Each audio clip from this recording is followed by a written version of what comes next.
gutom tayo. Dito tayo mag-lunch sa Hawker Chan dito sa mall. Hawker Chan. Masarap daw yung Hainanese chicken dito eh. Yung orderin natin, yung Hainanese chicken. Ma'am, order ako ng Hainanese chicken. Tray A and tray B. Ma'am, ano yung mura nyo Hainanese chicken, ma'am? Yung ano po, sir? Yung walang tray. Yes po. Dito tayo maglalan sa Hawker Chan dito sa SM San Lazaro. Masarap daw yung Hainanese chicken dito eh. Kaya in-order natin Hainanese chicken na nasa tray.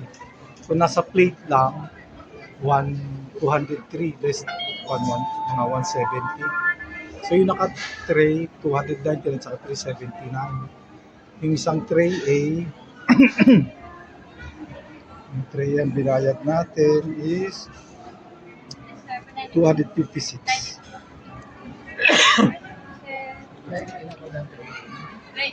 Ma'am, magkano yung peking duck mo? Yung sa manok? Mamaya na lang. May customer eh. Ang ganda ng peking duck niya oh. Tsaka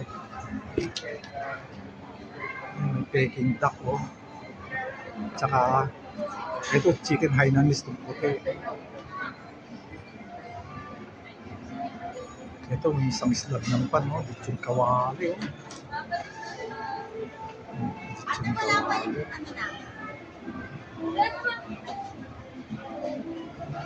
Ma'am, ito na ba? Yes po. Ito na yung in-order natin.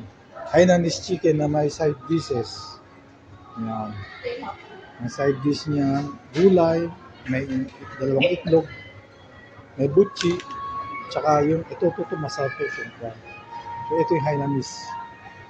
Hawker Chan is famous for their Hainanese chicken. Okay, bye. Kakain na ako.